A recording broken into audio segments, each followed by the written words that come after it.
샬롬, 좋은 아침입니다. 올해 새롭게 시작한 첫 주 기도회가 이제 반환점을 돌았습니다.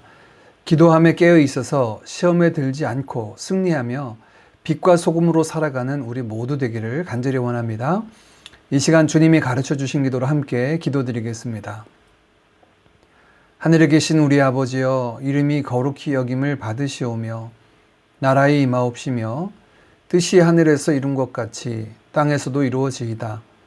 오늘날 우리에게 일용할 양식을 주옵시고 우리가 우리에게 죄 지은 자를 사하여 준 것 같이 우리 죄를 사하여 주옵시고 우리를 시험에 들게 하지 마옵시고 다만 악에서 구하옵소서. 대개 나라와 권세와 영광이 아버지께 영원히 있사옵나이다. 아멘. 사랑의 아버지 하나님, 하나님의 거룩하신 이름이 높임 받으시길 구합니다.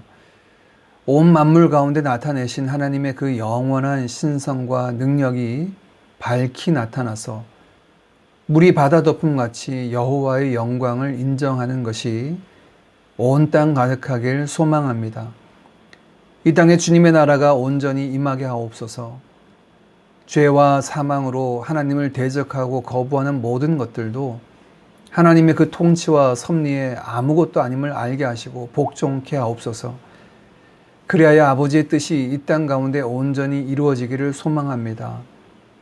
저에게 날마다 일용할 양식을 더하셔서 저희로 주의 은혜 안에 거하게 하시는 아버지 하나님, 이 아침 주의 나라와 의를 구하는 이들에게 이 모든 것들을 더하시는 그 하나님의 은혜가 덧입혀지게 하여 주옵소서. 주사함 받은 저희에게 죄 지은 자들을 용서하는 자로 살게 하셔서 하나님의 자비가 구속받은 저희들을 통하여 세상 가운데 나타나고 흘러가게 하여 주옵소서. 어려운 시대에 저희를 지켜주셔서 시험에 들지 않게 하옵소서. 수많은 유혹과 시험 앞에서 그리스도 안에서 그 힘의 능력으로 강건하여지게 하시고 하나님의 전신갑주를 입고 날마다 승리하는 자들 되게 하여 주옵소서. 주를 찬양하며 주의 이름 높여드립니다. 말씀 속에서 주의 세미한 음성 듣길 구합니다. 주여 말씀하옵소서. 저희가 듣겠습니다. 오늘도 저희 모두를 통해 영광 받아 주옵소서. 예수님의 이름으로 기도하옵나이다. 아멘.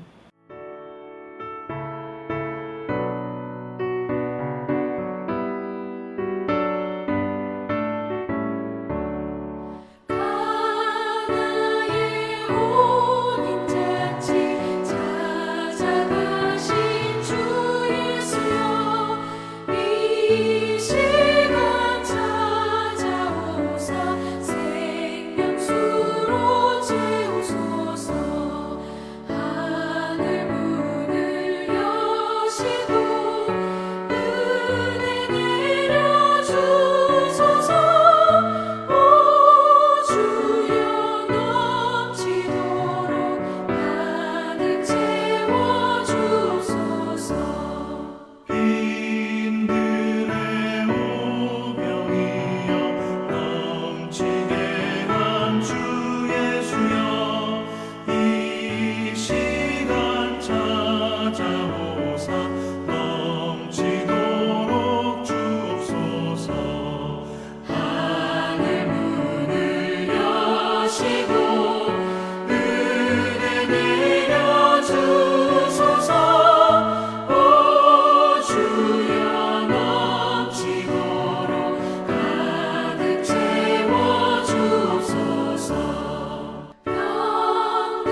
오늘 함께 나눌 말씀은 요한복음 2장 1절에서 11절까지 말씀입니다. 1절부터 봉독합니다. 사흘째 되던 날 갈릴리 가나에 혼례가 있어 예수의 어머니도 거기 계시고 예수와 그 제자들도 혼례의 청함을 받았더니 포도주가 떨어진지라. 예수의 어머니가 예수에게 이르되 저들에게 포도주가 없다 하니 예수께서 이르시되 여자여 나와 무슨 상관이 있나이까? 내 때가 아직 이르지 아니하였나이다. 그의 어머니가 하인들에게 이르되 너희에게 무슨 말씀을 하시든지 그대로 하라 하니라. 거기에 유대인의 정결 예식을 따라 두세 통 드는 돌 항아리 6이 놓였는지라. 예수께서 그들에게 이르시되 항아리에 물을 채우라 하신즉 아귀까지 채우니 이제는 떠서 연회장에게 갖다 주라 하심에 갖다 주었더니 연회장은 물로 된 포도주를 맛보고도 어디서 났는지 알지 못하되 물 떠온 하인들은 알더라. 연회장이 신랑을 불러 말하되 사람마다 먼저 좋은 포도주를 내고 취한 후에 낮은 것을 내거늘 그대는 지금까지 좋은 포도주를 두었도다 하니라. 예수께서 이 첫 표적을 갈릴리 가나에서 행하여 그의 영광을 나타내심에 제자들이 그를 믿으리라. 아멘. 요한복음을 신학적으로 살펴볼 때 하나님의 아들 예수 그리스도, 그를 믿음으로 구원받음에 관한 메시지를 우리에게 던져주고 있습니다. 그래서 그 중심 구절이 유명한 요한복음 3장 16절이죠. 하나님이 세상을 이처럼 사랑하사 독생자를 주셨으니 이는 그를 믿는 자마다 멸망하지 않고 영생을 얻게 하려 하심이라. 하나님의 아들을 믿음으로 구원받는다. 이것을 위해서 요한복음은 두 가지 장치를 두고 있습니다. 하나는 표적이라는 것이고요. 또 다른 하나는 예수님의 선언입니다. 우리 교회 홈페이지에 보시면 게시판에 신약 개관 자료를 제가 올려두었는데요. 이 내용이 자세하게 올려져 있습니다. 꼭 한번 살펴보시길 바랍니다. 다른 공관복음서에 비해 예수님의 기적 사건이 요한복음은 굉장히 현저하게 적습니다. 그리고 그 표현도 기적이나 이적이다 라고 표현하지 않고 요한복음은 대신 표적이라는 말, 헬라어로는 세메이온이라는 말이고요. 영어로는 대부분 사인이라고 이렇게 표현합니다. 어떤 특정한 것을 보여주기 위한 표지판과 같은 역할을 하는 거죠. 그래서 요한복음에 등장하는 이 표적들은 단순히 예수님께서 그 신적인 권능을 드러내신 사건으로 보여주는 것에서 그치지 않습니다. 그 사건 자체가 아니라 그 사건을 통하여 예수님이 누구신지를 보여주는 아주 중요한 장치로 사용하고 있는 것이죠. 그래서 요한복음에는 7개의 표적이 등장하고 또 앞서 말씀드렸던 예수님의 7번의 자기 선언이 등장합니다. 그 7번의 표적 중에 오늘 본문에 등장하는 가나의 혼인잔치가 그 첫 번째 표적입니다. 예수님이 자라신 나사렛 동네에서 약 북쪽으로 18km 떨어진 곳에 가나라고 하는 도시가 있었습니다.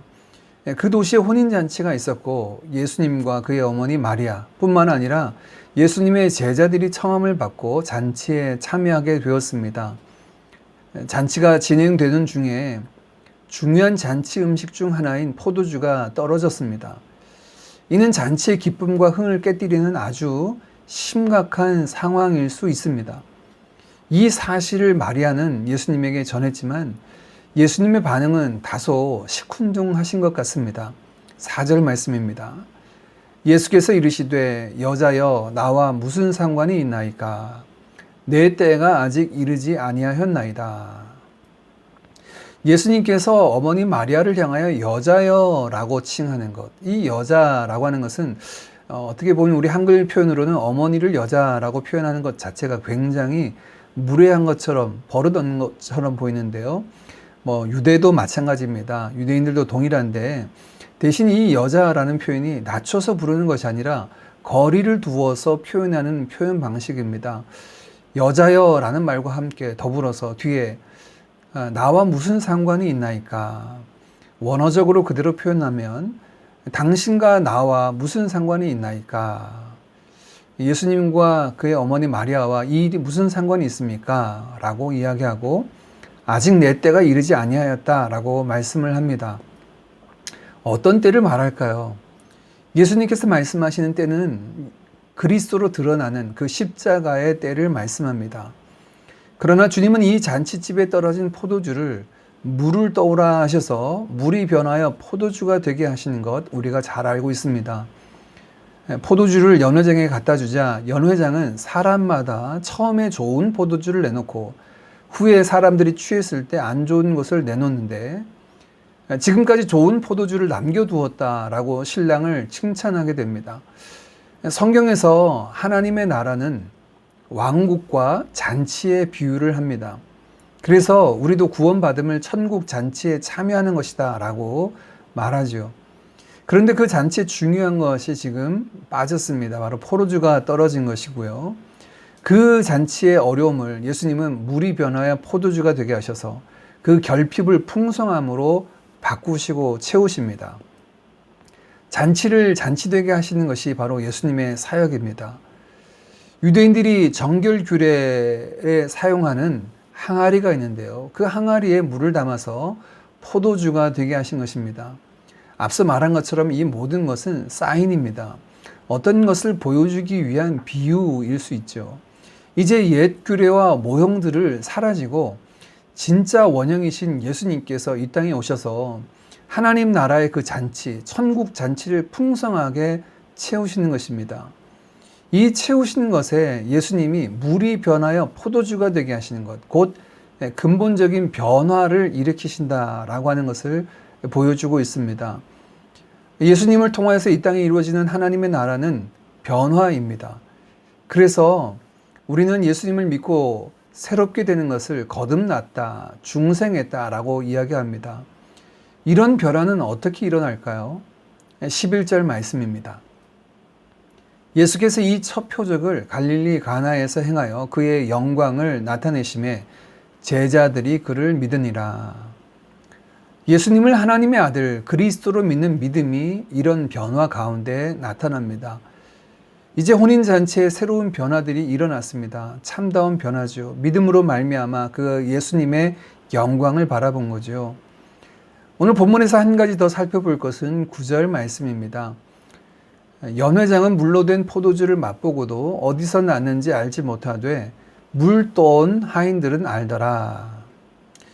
연회장이라고 하는 사람은 그 잔치를 거의 한 일주일 정도 결혼식이 진행되는 잔치의 모든 것들을 관장하고 매니지먼트하는 사람입니다. 그런 그가 그 잔치에 소용되는 음식이 어디서 왔는지를 모르는 거죠. 이 잔치에서 포도주의 출처를 아는 사람은 물을 떠온 순종한 이 하인들 뿐입니다. 이들은 알았습니다. 이것이 어디로부터 왔는지. 바로 주님으로부터 왔죠. 그 결핍을 채우시는 분, 그 근원이 바로 예수 그리스도, 그분에게서부터 왔습니다. 그들은 어떻게 이것을 알게 되었습니까? 물을 떠다가 연회장에게 갖다 주라 라고 하시는 주님의 말씀에 순종함으로. 어떻게 보면 이 명령은 비상식적이고 이해할 수 없는 명령입니다. 그러나 이들은 그대로 순종하였죠.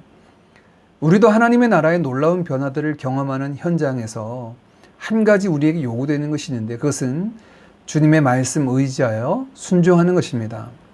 주님이 옳고 주님의 뜻만이 서기를 원하여 그의 말씀으로만 살아갈 때 오늘 물떠온 하인들처럼 우리도 하나님의 영광을 보게 될 줄 믿습니다.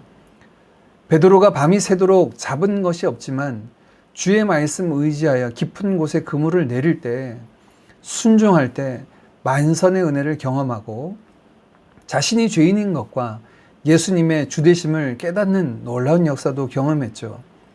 우리 각자가 이 물떠온 하인이 되기를 원합니다. 그래서 하나님 나라의 혼인잔치가 그의 은혜로 놀랍게 이루어진다라는 사실을 그 현장에서 경험하는 감격과 은혜가 우리의 삶 가운데 있기를 간절히 원합니다.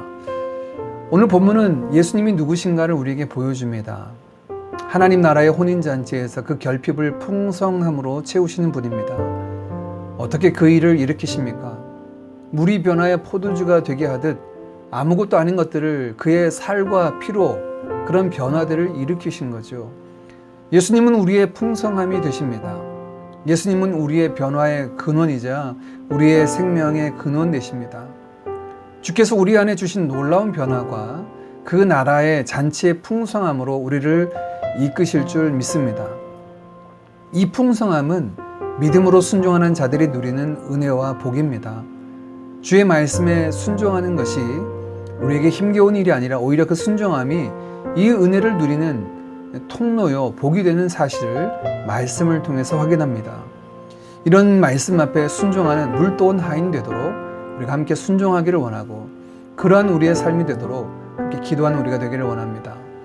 그리스도는 우리를 변화시키사 하나님 나라 혼인잔치의 풍성함으로 채우심을 고백하고 구원받은 우리의 삶이 예수 그리스도로 풍성하게 채워지도록 이 아침에 같이 기도하기를 원합니다. 또한 주님 말씀에 순종함으로 이루시는 놀라운 역사와 은혜를 누리는 물도온 하인들 되도록 우리 자신을 주님 앞에 드리며 함께 같이 기도했으면 좋겠습니다. 또 더불어서 오늘 목요일은 특별히 선교지를 위해서 함께 같이 기도하기를 원합니다. 이후에 개인 기도로 함께 하나님 앞으로 나아가겠습니다. 같이 기도하겠습니다.